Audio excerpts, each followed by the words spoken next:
Então é isso aqui, galera. Esse aqui é todo o mapa mental que a gente viu aqui sobre o relatório mundial de felicidade lançado agora em 2025. O relatório mundial de felicidade 2025 foi lançado e nesse vídeo você vai acompanhar as novidades essenciais que foram apresentadas nesse relatório, mas também eu vou te explicar como que funciona, qual é a ciência por trás deste relatório, qual é a metodologia utilizada para que você entenda de fato o que você pode dizer com base nesse relatório e o que você não pode dizer. Então, se você não quer sair por aí falando besteira, acompanhe esse vídeo que nós vamos falar e explorar tudo sobre o relatório Mundial de Felicidade 2025. Meu nome é Márcio, você já me conhece, sou, enfim, fundador aqui do Instituto FAS, deste canal chamado Felicidade e Consciência, e busco sempre levar a ciência da felicidade para que as pessoas possam ser mais felizes com base nas suas decisões. Em resumo, é isso. Para começar, de onde vem esse relatório? Esse relatório ele surgiu de uma reflexão que a ONU fez através de um país pequenininho chamado Butão. Ele questionou que não só importante quanto o produto interno bruto, ou seja, quanto o poder econômico de uma nação, também é importante a felicidade das pessoas daquela nação. Porque de nada adianta eu ter uma nação extremamente rica, mas que as pessoas daquela nação são infelizes. Então, essa provocação aconteceu lá na década de 70, aproximadamente. Durou alguns anos esse debate, mas em 2012 a ONU chegou à conclusão de que, cara, só pode ser melhorado aquilo que pode ser medido. Então, eles entenderam que, pô, a gente precisa medir isso, né? E se alguém vai medir, tem que ser nós. E aí a ONU, como uma organização global, ela vai lá e cria uma metodologia para conseguir aferir, medir a felicidade das nações. Tem todo um embasamento científico por trás, não vou entrar no detalhe aqui, o foco desse vídeo é te apresentar as descobertas, deste teste. Deste relatório. Então vamos adiante aqui. A gente tem como principal destaque, e aí desde 2012, aliás, só complementando, desde 2012 então, a gente tem o 20 de março como Dia Internacional da Felicidade e regularmente, todos os anos, dia 20 de março, a gente tem esse relatório sendo lançado com o ranking da felicidade das nações. E se tem um ranking, a primeira coisa que você deve perguntar aqui é logo quais são os destaques, onde está o Brasil nessa situação. A gente tem aqui o Brasil como 36º colocado, deixa eu aumentar que vai ficar melhor, né? A gente tem o Brasil aqui como 36º colocado nesse ano, e ele estava em 44. Então ele ganhou 8 posições no ranking. E só para você ter uma noção de onde o Brasil estava nos últimos anos, em 2017 ele estava na posição 22. Tá? Então aqui a gente tem uma noção da posição do Brasil nos últimos anos. Você vai entender como esse ranking é feito, que isso é muito importante, porque tão importante quanto você ter acesso a essa informação é você entender o que você pode e o que você não pode falar com base nesse relatório. Então eu quero te explicar não só os principais achados desse relatório, mas também como ele é feito, para que você entenda quais são as limitações. Até onde eu posso dizer uma coisa sobre esse teste, sobre esse relatório, e até onde eu preciso me limitar. São sugestões, mas não são provas, vamos assim dizer. Então é importante entender também as limitações.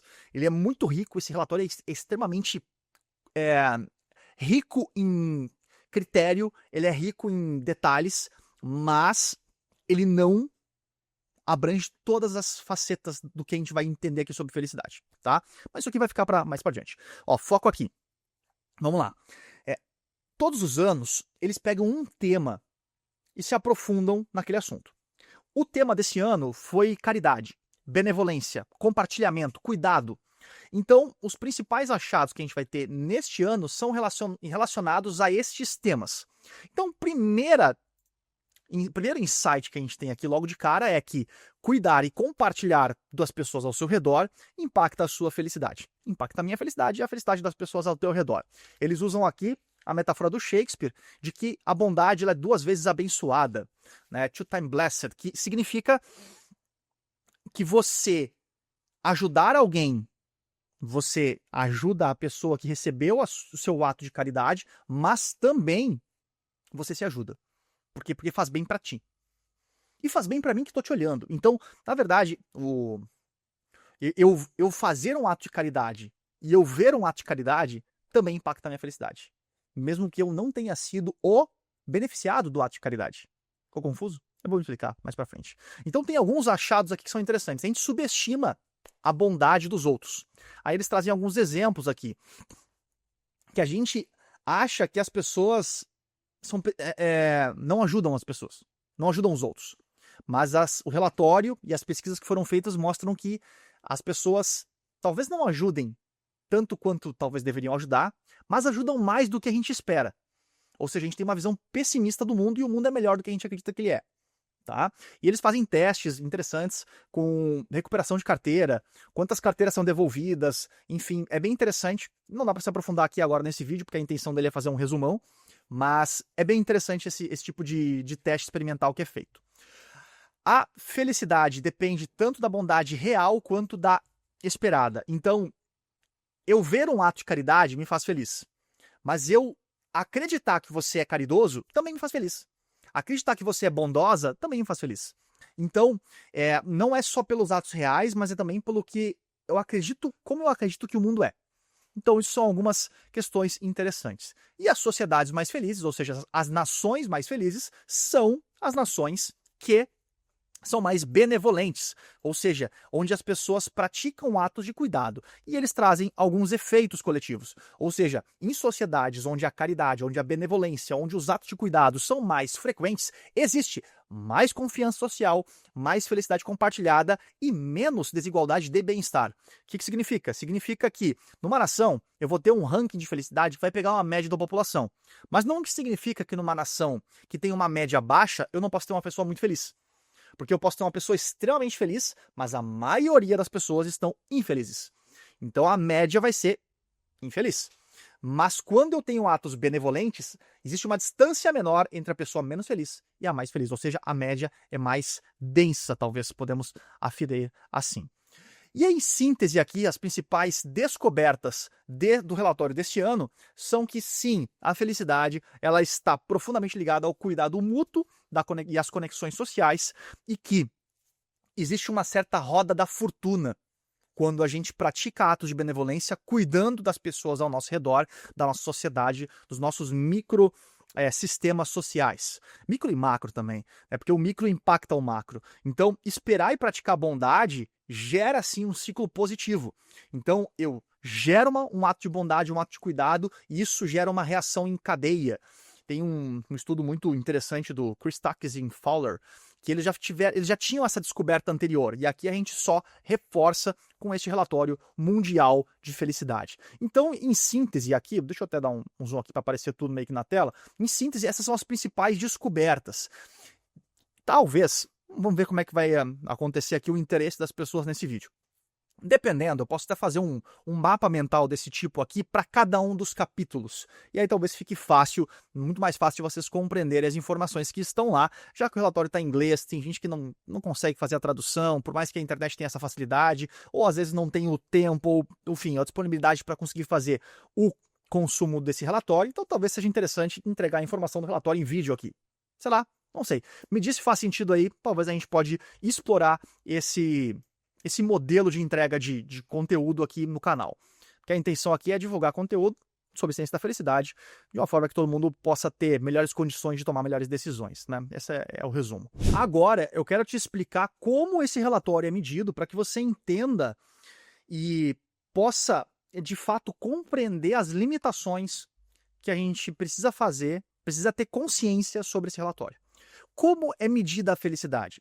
Afinal, como é que eles fazem para pegar a felicidade de uma pessoa, medir ela e colocar num ranking? Porque se eu pensar em medida de balança, em medida de altura, eu quero medir a sua altura, eu coloco uma régua lá e meço a sua altura. Eu quero saber o seu peso, você sobe numa balança, eu tenho a métrica, eu tenho quantos quilos ou quantas gramas você pesa.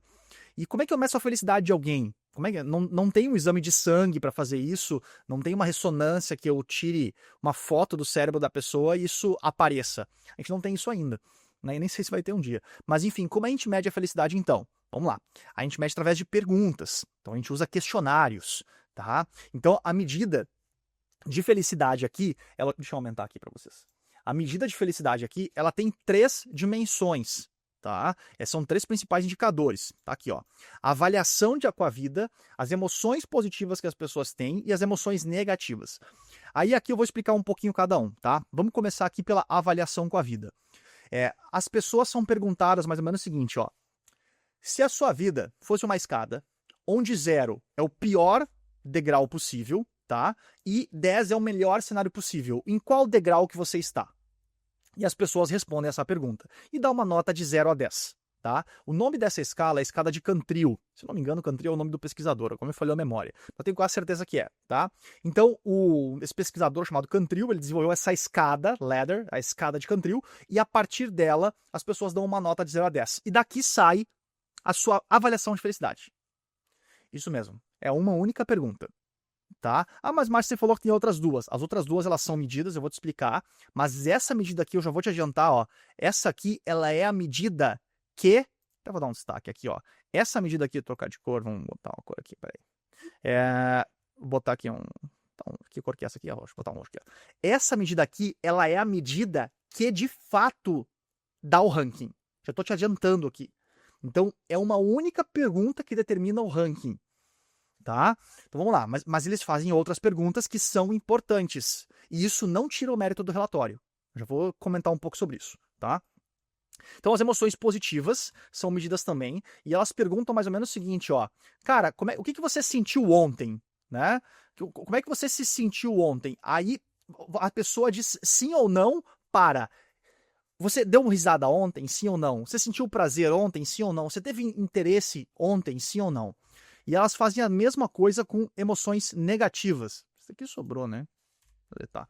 Elas fazem a mesma coisa com emoções negativas, que é aqui, ó. Você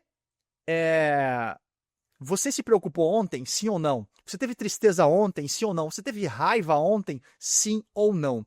E isso dá uma informação de cenário para entender o quão difícil ou agradável foi a vida daquela pessoa ontem. Tá? Por quê? Porque ela responde hoje. Então, se pega como se fosse um único momento, vamos assim dizer. Então, o ranking, tá, de felicidade, eles são baseados somente na avaliação com a vida.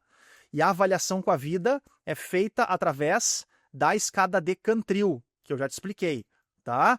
Então, e para entender mais sobre isso, são 1.000 pessoas que são pesquisadas em média por país. Tá? Então, é assim que se mede a felicidade neste relatório. Tá? E aí aqui, por que se usa a avaliação com a vida ao invés das emoções? Porque as emoções são mais passageiras. E se eu quero medir a felicidade de uma nação, eu preciso pegar essa pressão cognitiva da pessoa entender e avaliar a sua vida como um todo. Mas sim, as emoções são importantes e elas trazem diversos insights importantes. Como, por exemplo, eu entender o momento que foi pesquisado e eu também entender que, olha só que interessante, mesmo após a Covid-19, as emoções positivas são mais que o dobro das negativas em média global. Ou seja, mesmo depois de um grande evento global como foi a pandemia, a gente tem também mantém um padrão de emoções positivas, ou seja, as pessoas estão se esforçando para se manterem bem. E aí, uma vez que tu entendeu como o relatório, como a felicidade é medida, eu posso te explicar como o relatório é gerado. E aí você já entendeu, já te dei o gancho aqui. O relatório é gerado apenas através da escada de Cantril. É uma única pergunta que sim determina o ranking. Então, a Finlândia ficou em primeiro, porque ela teve a melhor média de 0 a 10 das pessoas que moram lá e imaginam responder essa pergunta. Imagine que sua vida seja uma escada onde 0 é o pior cenário possível, 10 é o melhor cenário possível, de 0 a 10 onde você está. É assim. Tá? E a maioria das pessoas da Finlândia respondeu números mais próximos, teve a maior média. Números mais próximos de 10. Ok? Os números mais próximos de 10 que foram respondidos, obviamente, né? Para evitar vieses e evitar que capture um único momento, o teste usa sempre 3 anos. Então, os dados que saíram no relatório de 2025, que sai em março de 2025, ele fala da felicidade de 24, de 23 e de 22. São os 3 últimos anos que compõem o relatório. Tá? Então, são utilizadas média de 3 anos, isso que eu já falei, né? O que influencia a pontuação, importante. Aí a gente entra na questão de entender. Muitas pessoas falam, o índice, o relatório mundial de felicidade analisa o PIB, analisa o suporte social e baseado nisso monta o ranking. Se você assistiu o que eu acabei de falar, se você tá aqui e você me escutou, você sabe que isso é uma mentira. E assim, com todo respeito, eu já vi gente muito boa. Eu já vi gente muito boa falar essa baboseira. E é baboseira porque é uma mentira. Porque é só você pegar, sentar, né, na cadeira, ler o negócio que tá escrito lá. Então, se você vê alguém falando essa besteira, faça um ato de benevolência, no melhor ou pior trocadilho possível aqui, vai lá, amigo, você tá falando, não tá falando certo, vamos ler o relatório junto comigo? Vamos ver o vídeo do Márcio? Ou vamos ler, não precisa me indicar, né? As pessoas ficam bravas comigo, tá? Não precisa, só ajuda, por quê? Aí eu vou colocar aqui, até vou diminuir a tela aqui. Galera, falar sobre felicidade não é fácil, tá? Falar sobre felicidade num ambiente filosófico é muito bem-vindo. Agora, falar de felicidade no mundo corporativo, falar de felicidade diante de situações de sofrimento é particularmente delicado e difícil muitas vezes. Está muito mais fácil falar sobre felicidade hoje, 2025, do que, sei lá, 2019, quando eu comecei a estudar esse negócio.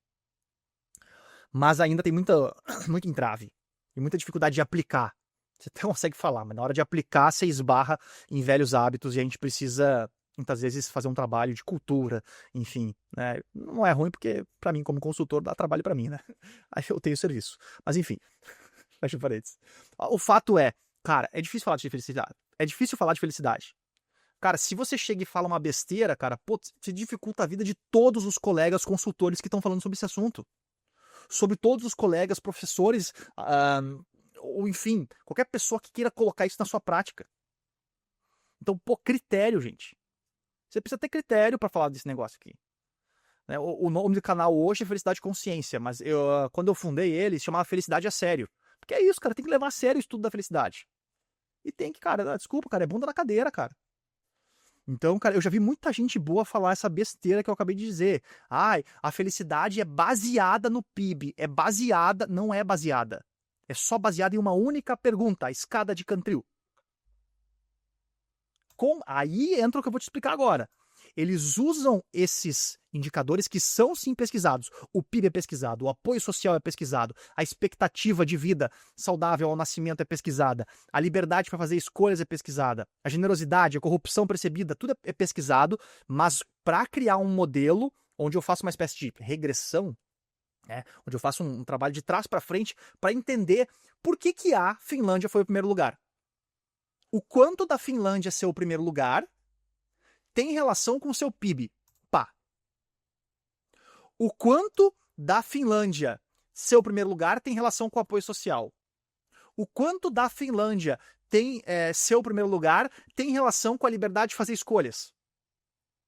O quanto o Afeganistão, ser o último do ranking, tem relação com liberdade de fazer escolhas. E aí se cria um modelo estatístico que tente fazer uma previsão, tá? E justificar por que aquele resultado final, aquele desfecho final. Entendeu? Então é importante demais isso pra gente não falar besteira por aí, tá, gente? É importantíssimo. Então cada um desses fatores influencia, e aí tem um outro elemento, existe um outro elemento que é medido também, que eles chamam de distopia. É um pouco mais complexo, tá? Mas vendo o seguinte, tá? Eles não querem que o Afeganistão, que foi o país em último lugar, fique com um score negativo, vamos dizer assim, tá? Então, eles inventaram um país utópico, distópico, na verdade, um país onde tudo dá errado. E eles calculam a menor média possível. Então, o país distopia, que é um país imaginário, que seria o pior lugar do mundo para se viver, teve 1,37 de 0 a 10. E aí, eu faço uma médica, enfim, um protocolo, vamos dizer assim, de análise, onde eu comparo o meu 1,37 do pior país possível para talvez a nota do Brasil, que deu 6 de média, 7 de média e assim por diante. E aí existe uma pontuação que é gerada através de uma metodologia estatística que não dá para explicar aqui, que é bem complicada. E esse país aqui, ele serve como esse indicador, tá?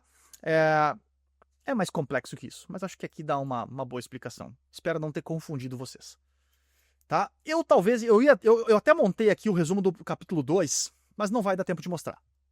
Então me diz aí se você tem interesse em saber aqui, porque daí depende, eu gravo aqui um outro vídeo e até posso fazer até um mapa mental completo sobre todos os capítulos, cada um dos capítulos aqui desse mesmo formato que você viu hoje aqui.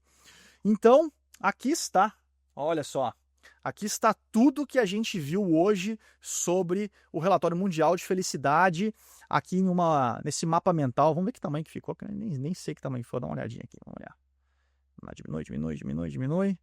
Pô, falamos bastante, hein? Deu bastante assunto aqui. Ó, fica bonito assim, né? Quando eu olho, vou até aumentar agora aqui, ó. Então, turma, espero que você tenha gostado. Espero que tenha te ajudado a você entender melhor esse relatório, que você tenha insights sobre ele, sobre como ele funciona.